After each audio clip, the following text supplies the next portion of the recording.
राजधानी दिल्ली के कई इलाकों में मूसलाधार बारिश हुई और इस भारी बारिश में दिल्ली का हाल भी कुछ मुंबई जैसा ही नजर आया।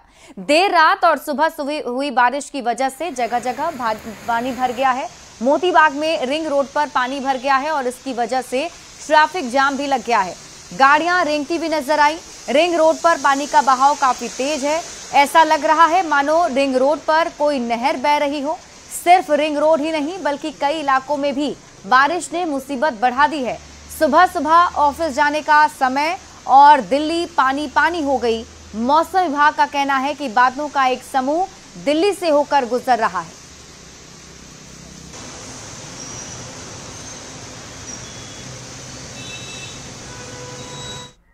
और अगली बड़ी खबर आपको बांका से बता दें, जहां कांवरिया की चाकू मारकर हत्या कर दी गई है। 22 साल के असित मंडल की हत्या की खबर है। लूट का विरोध करने पर हत्या कर दी गई। बताया जा रहा है कि धनबाद के टुंडी के रहने वाले थे कांवरिया। कटोरिया थाना क्षेत्र का ये मामला बताया जा रहा है। तो इस वक्त की बड़ी खबर आपको बांका से बता रहे हैं, कांवरिया की चाकू मारकर हत्या कर दी गई। जानकारी के मुताबिक 22 साल के असित मंडल की हत्या की गई है, जिन्होंने लूट का विरोध किया था और अपराधियों ने हत्या कर दी।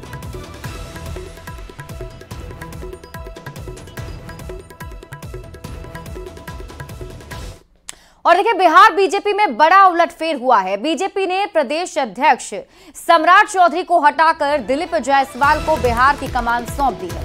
केंद्रीय नेतृत्व ने सम्राट चौधरी को 1 साल के भीतर ही प्रदेश अध्यक्ष के पद से हटा दिया।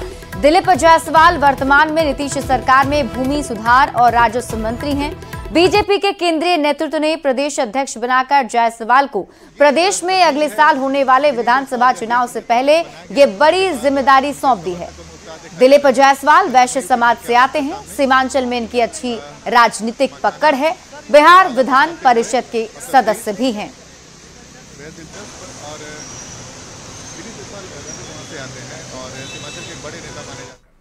तो ये बीजेपी ने दिलीप जायसवाल को पार्टी का प्रदेश अध्यक्ष बनाकर न सिर्फ एक साथ कई सियासी समीकरणों को साधने की कोशिश की है, बल्कि चुनाव से पहले रणनीतिक तौर पर भी बढ़त बना ली है। आप ये रिपोर्ट देखिए।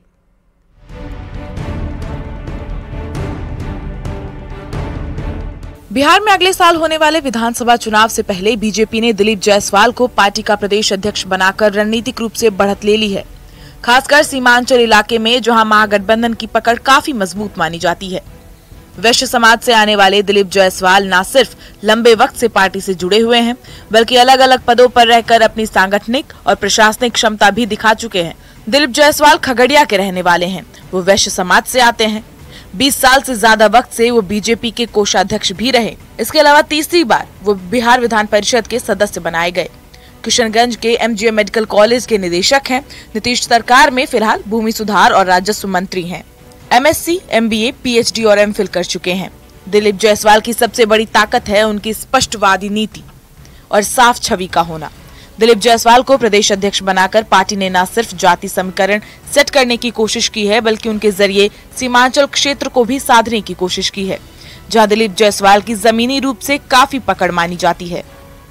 दिलीप जायसवाल लंबे वक्त से पार्टी और संगठन के लिए काम कर रहे हैं। ऐसे में बीजेपी को उनके अनुभव का भी फायदा आने वाले विधानसभा चुनाव में मिलेगा। बीजेपी पर बिहार में पार्टी के पुराने नेता और वैश्य समाज की उपेक्षा करने का आरोप गाहे बगाहे लगता रहा है। ऐसे में दिलीप जायसवाल को बिहार में जिम्मेदारी देकर न सिर्फ उन आरोपों को भी खारिज कर दिया गया है, बल्कि विपक्ष को भी सियासी तौर पर बैकफुट पर धकेल दिया गया है। Bureau report, news 18।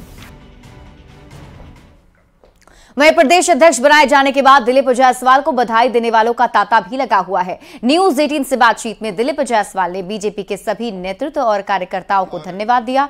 उन्होंने कहा कि लोकसभा चुनाव में 174 से ज्यादा सीटों पर हमने बढ़त हासिल की और हमारा वोट बैंक पूरी तरह से इंटैक्ट है। प्रदेश अध्यक्ष बनाए जाने के सवाल पर कहा कि पूरे बिहार में किसी को पता नहीं था कि प्रदेश अध्यक्ष कौन बन रहा है। दिलीप जायसवाल से बात की है न्यूज़ 18 संवाददाता रजनीश कुमार ने। बिहार बीजेपी में बड़े बदलाव हुए हैं और राजस्व एवं भूमि सुधार मंत्री दिलीप जायसवाल को प्रदेश अध्यक्ष का जिम्मा मिला है। सीधी बातचीत करेंगे। सबसे पहले न्यूज़ 18 की तरफ से आपको ढेर सारी बधाई। बड़ी जवाबदेही मिली। देखिए, सबसे पहले तो केंद्रीय नेतृत्व और जो प्रदेश के नेतृत्व हैं, सब लोगों को मैं हृदय से धन्यवाद देता हूं कि बहुत लंबे समय तक कार्यकर्ता के रूप में काम करते हुए, संगठन के लिए काम करते हुए आज जिस पद की जिम्मेवारी मुझे दी गई, इसके लिए मैं भारतीय जनता पार्टी के सभी नेतृत्व और सभी कार्यकर्ता को धन्यवाद देता हूं। लेकिन क्या लग रहा है कि आगे विधानसभा चुनाव है, एक बड़ी चुनौती होगी आपके सामने? देखिए, मैं बताता हूं आपको, जब नीतीश कुमार जी और भारतीय जनता पार्टी साथ रहकर चुनाव लड़ती है, बहुत पिछला रिकॉर्ड जितने दिन का आप देखिए, और साथ में चिराग पासवान जी हैं, मांझी जी हैं, उपेंद्र कुशवाहा जी हैं, और आपने अभी देखा कि जो लोकसभा चुनाव हुआ उसमें भी 174 सीट से ज्यादा सीट पर हम लोगों ने जो है बढ़त, काफी बहुमत हम लोगों ने जीत हासिल किया है। तो इसी से अंदाज लगा सकते हैं कि एक ट्रैक रिकॉर्ड अगर देखिए आप 10 साल 15 साल का, तो जो हमारा वोट बैंक है वो वोट बैंक इंटैक्ट है, और हम बहुत ही अच्छे तरीके से इस गठबंधन को मजबूती से बिहार में रख पाएंगे। सुबह से देख रहे हैं कि बधाई देने वालों का तांता लगा हुआ है, फोन पर भी और फिजिकली भी लोग आकर बधाई दे रहे हैं। कौन कौन लोग बधाई दे रहे हैं? नहीं, मैं बताता हूं आपको, मुझे कार्यकर्ता जितने हैं उनका बधाई आ रहा है।